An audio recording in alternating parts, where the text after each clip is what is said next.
विश्वतो वया दशवते वयं रचिता। गोपी कहती है कृष्ण ते जन्मना प्रजाधिकम जयत। गोपी गीत का भी आरंभ जा अक्षर से हुआ है मेरे प्रभु। गोपी कहती है कृष्ण जब से आप इस ब्रजमंडल में प्रकट हुए हो ना, तब से ब्रज धन्य धन्य हो गया हमारा, और वैकुंठ तो सुना सुना हो गया।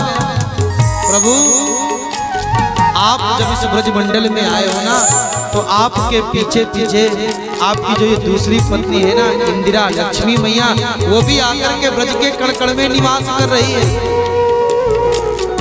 गोपी जब दूसरा श्लोक बोली तो गोपी ने अपने भाव को बदल दिया।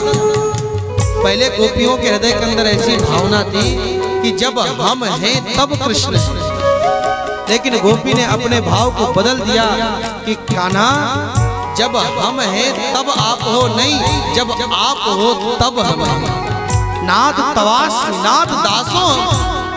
और ठाकुर जी यदि हमको बाजार में आप बेचने के लिए ले जाओगे ना, तो कोई 2 पैसे भी नहीं देने वाला है।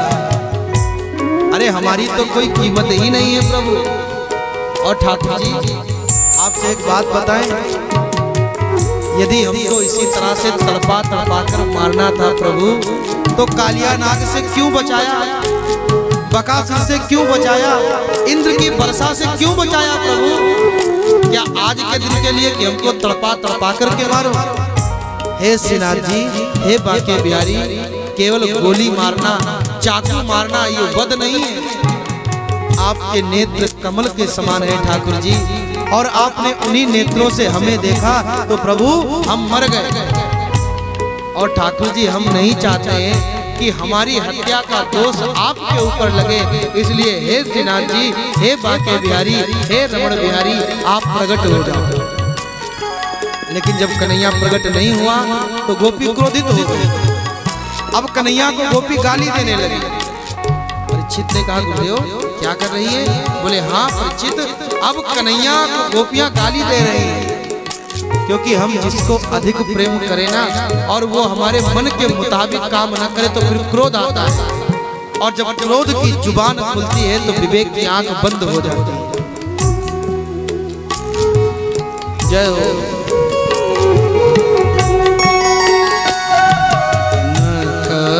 गोपिका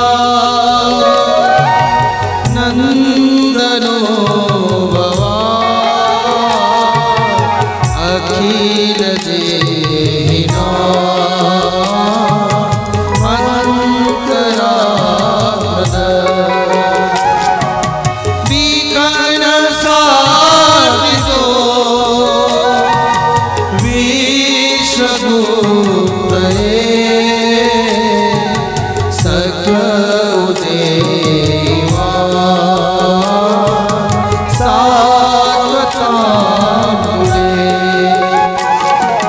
गोपी कहती है कृष्ण नकलु गोपिका, अरे तू तो नंद और यशोदा का बेटा ही नहीं है।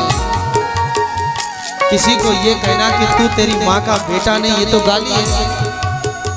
गोपी कहती है हमारी यशोदा मैया कितनी कोमल है, कितनी दयालु है, और उनका बेटा इतना कठोर हो ही नहीं सकता है। पता नहीं किसका बेटा है तू। तो ये गोपी ने कहा कि थोड़ा ज्यादा हो रहा है, अरे कहीं नाराज हो गया तो आएगा नहीं। तो गोपी ने झट से अपनी बात को बदला, कहा हे कृष्ण तू तो जगत का माता पिता है ना, अखिल देहिना मंतरात्मदक, तू तो जगत का माता पिता है, तू किसी का बेटा कैसे हो सकता है? और प्रभु हम जानते हैं कि आप गुप्त रूप से यदुवंश में प्रकट हुए हो ठाकुर जी, और यदि चाहते हो ये भेद भेद ही रहे तो आप प्रकट हो जाओ। और ठाकुर जी हम आपसे धन नहीं चाहते, हम आपसे दौलत नहीं चाहते, पुत्र नहीं चाहते, पुत्री नहीं चाहते ठाकुर जी, हमारी तो केवल बहुत छोटी सी मांग है। ठाकुर जी ने मन ही मन पूछा क्या मांग है तेरी गोपी? विरचिता भयं वृष्णिदुर्यते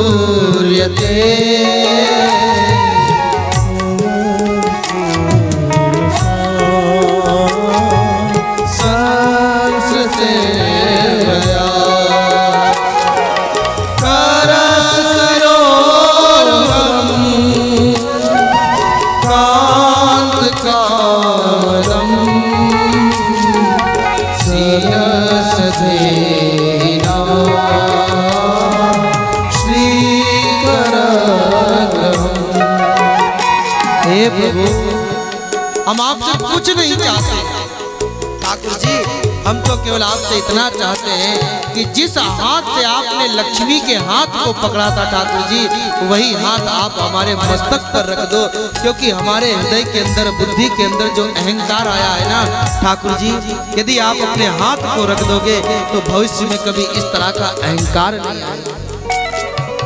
19 श्लोक गोपी गा रही है, लेकिन एक भी श्लोक में कृष्ण को कृष्ण कहकर नहीं पुकारा।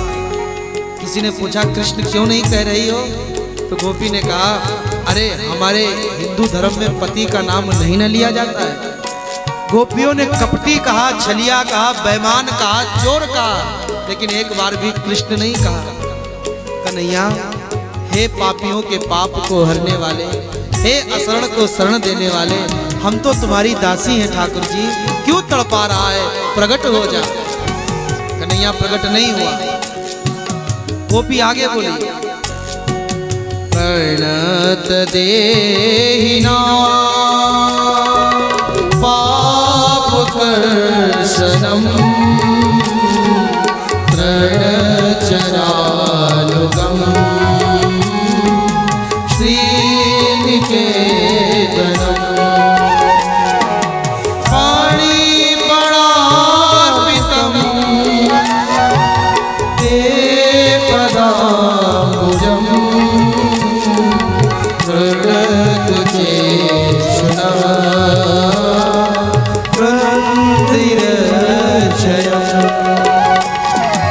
ठाकुर जी, क्या हम कालिया नाग से भी गए गुजरे हो गए?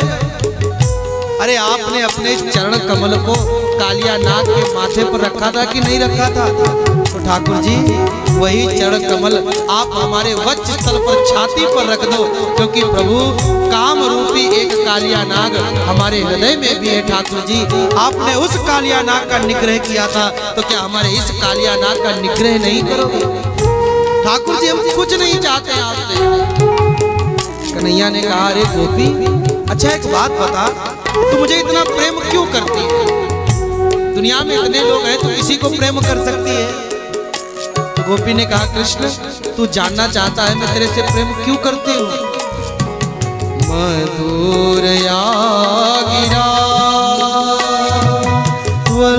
वल्गुवाक्यया मनोज्ञया पुष्करे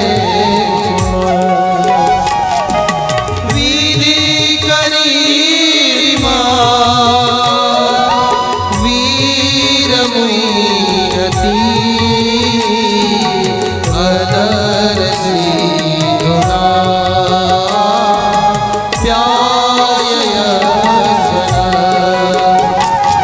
कृष्ण, तू जानना चाहता है हम तेरे से इतना प्रेम क्यों करते हैं? ठाकुर जी, आपका जो ये वल्गु वाक्य है ना, ये वल्गु वाक्य हमको मोहित करता है, मोह मारता है ठाकुर जी। दुनिया का आदमी एक शब्द बोलता है, उसके 2 अर्थ निकलते हैं। कोई आदमी कहे कि महाराज 12:30 बज गया, इसका मतलब कथा का विश्राम करो। स्कूल में स्टूडेंट कहता है, महाराज जी घंटा लग गया, आप जाओ, दूसरे को आने दो। दुनिया का आदमी एक शब्द बोले, उसके 2 अर्थ निकले, लेकिन जब बांके बिहारी एक शब्द बोलता है तो उसके 1000 अर्थ निकलते हैं, क्योंकि वल्गु वाक्य है, टेढ़ा वाक्य है इसका। इसलिए इस भारतवर्ष के इतिहास में जितनी टीकाएं श्रीमद् भगवत गीता जी के ऊपर लिखी गई हैं, आज तक किसी ग्रंथ के ऊपर लिखी ही नहीं गई, और आज तक गीता जी लोगों को समझ में भी नहीं आ रही है, क्योंकि कन्हैया ने स्वयं बोला, हे प्रभु, उस वल्गु वाक्य ने हमको मोहित कर दिया है, इसीलिए हम आपसे इतना प्रेम करते हैं, प्रकट हो जाओ। नहीं प्रकट हुआ जब कृष्ण, तो गोपी फिर क्रोधित हो गई, फिर नाराज हो गई। कृष्ण, देख, तेरे को आना हो तो आ, तेरे को ना आना हो तो मत आ।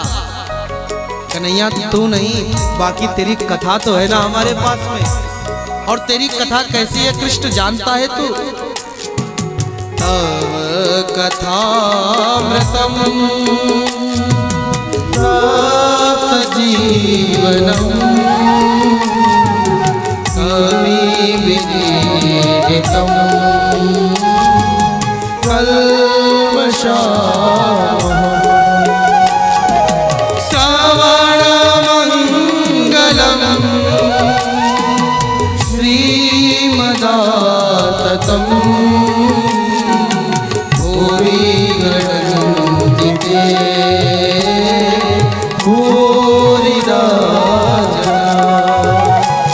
एक आना तव कथामृतम, तेरे को आना हो तो आ, तेरे को आना हो तो मत आ, तू नहीं, बाकी तेरी कथा तो हमारे पास है ना कृष्ण।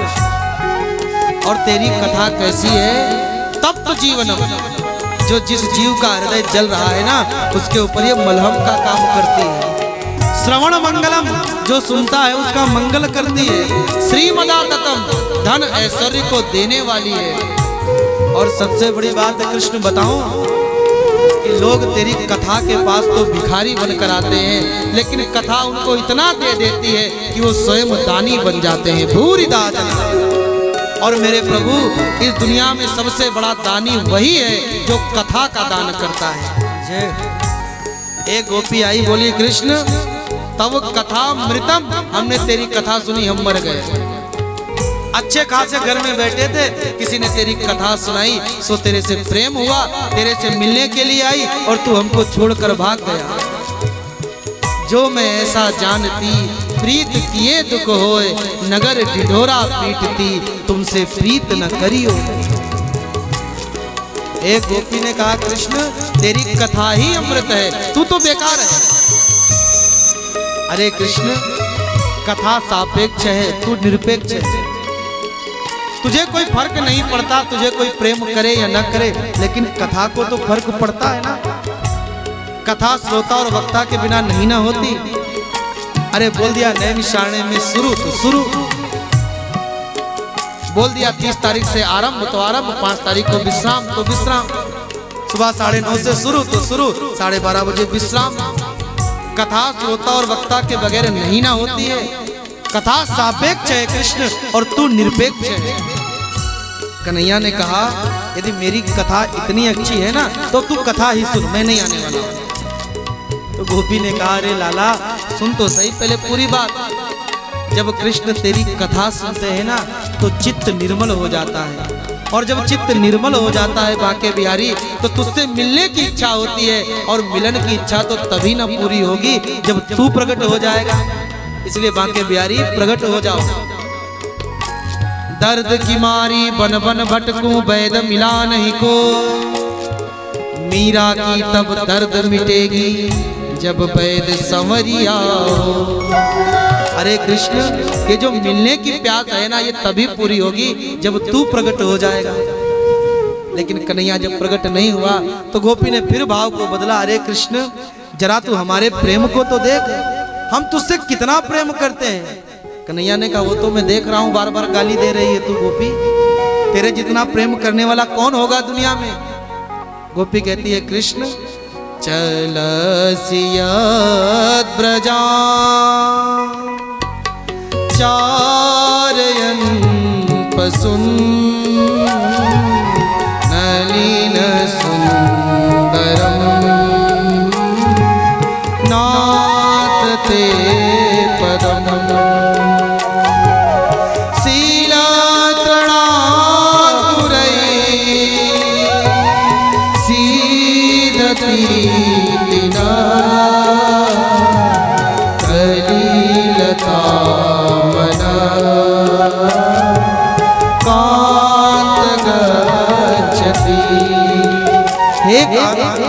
एक कामनाओं को पूर्ण करने वाले, जरा हमारे प्रेम को तो देखो ठाकुर जी। जब आप गाय चराने के लिए नंगे पैर वन में जाते हो तो ये आंखें 24 घंटे आपकी ही प्रतीक्षा किया करती हैं ठाकुर जी। आप नंगे पैर वन में जाते हो, दर्भांकुर गड़ते हैं, कांटे लगते हैं, कंकड़ लगते हैं आपके चरणों में, लगते तो आपके चरणों में है प्रभु, बाकी दर्द हमारे हृदय को होता है। कन्हैया ने कहा क्यों? तो गोपी ने कहा इसलिए कृष्ण कि हमने तुम्हारे चरणों को अपने हृदय में धारण कर रखा है। हमसे ज्यादा प्रेम करने वाला कौन होगा बाके बिहारी, इसलिए प्रकट हो जाओ। हे कृष्ण, ये ब्रह्मा तो मूर्ख है। कन्हैया ने कहा पहले मुझे गाली दे रही थी, अब ब्रह्मा को गाली देने लगी। अरे ब्रह्मा ने क्या मूर्खता का काम किया? तो गोपी कहती है कन्हैया, ब्रह्मा ने आंखें बनाई, बड़ा अच्छा किया, लेकिन आंखों के ऊपर पलकें बना दी, बहुत गलत काम किया। क्योंकि जितनी बार हमारी पलकें आंखों के ऊपर नीचे होती है ना श्याम सुंदर, उतनी बार तेरा वियोग हो जाता है, और तेरा एक छड़का भी वियोग हमसे सहन नहीं होता है। इसलिए हे ठाकुर जी, हे रमण श्रेष्ठ, हे बांके बिहारी, हे श्रीनाथ जी, आप प्रकट हो जाओ। और कन्हैया, यदि तू नहीं आ सकता तो कोई बात नहीं, कम से कम अपनी बांसुरी को ही सुना दे। कन्हैया ने कहा, ऐसा हमारी बांसुरी में क्या है? सूरत वर्धनम शोकनाशनम स्वरित वेणुना सुष्टु चुंबितम इतर रागवी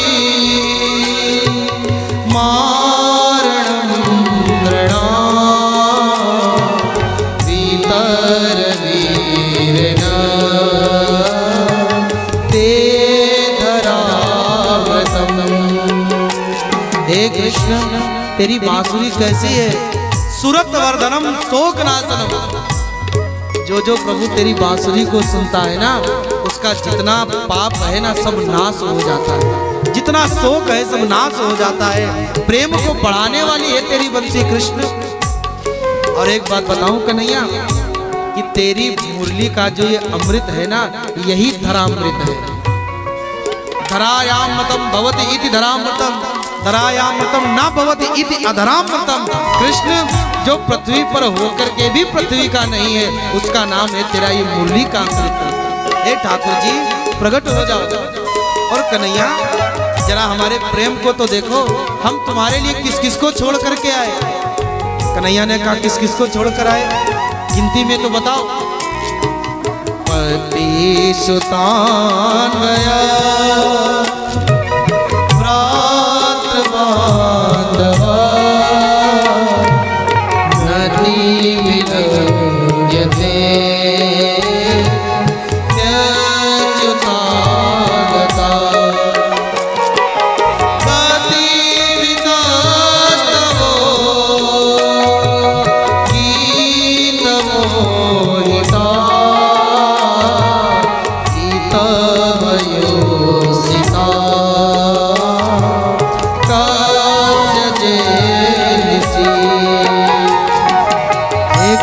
कपटी। यहाँ पर गोपियों ने संबोधन किया कपटी कि तब हमारे प्रेम को देख। कन्हैया ने कहा, क्या देखो? अरे कान्हा, हमने तेरे लिए किस किस को छोड़ा है मालूम है? पति को छोड़ा, पुत्र को छोड़ा, परिवार को छोड़ा, सगे संबंधियों को छोड़ा, लेकिन तू इतना कपटी निकला कि तू हमें छोड़कर चला गया। तो कन्हैया ने कहा, क्यों छोड़ा? किसी ने बुलाया था क्या? तो गोपी कहती है, कृष्ण, तुम्हारे उद्गीत से हम मोहित हो गए। एक होता है गीत, दूसरा होता है उद्गीत। गीत वंश मोर हो सकता है, उद्गीत कभी वंश मोर नहीं हो सकता है। व्यक्ति जब बाथरूम में नहाते समय जब गाता है ना, तो गीत नहीं होता है, वो उद्गीत होता है। मोर जब अपनी पूरी आनंद में नृत्य करता है, तो मयूर का नाचना वो गीत नहीं होता है, मयूर का नाचना वो उद्गीत होता है। आप कितनी बार मोर से कहो वंश मोर, लेकिन मोर नहीं कर सकता। व्यक्ति जब आनंद में होता है, अपने हृदय के भाव को जब शब्दों के माध्यम से प्रकट करता है, तो वो भी गीत नहीं होता मेरे प्रभु, वो उद्गीत होता है। हे कृष्ण, हे श्रीनाथ जी, हे बांके बिहारी, आप प्रकट हो जाओ। यत्ते सुजात चरणाबुरहं स्तनेषु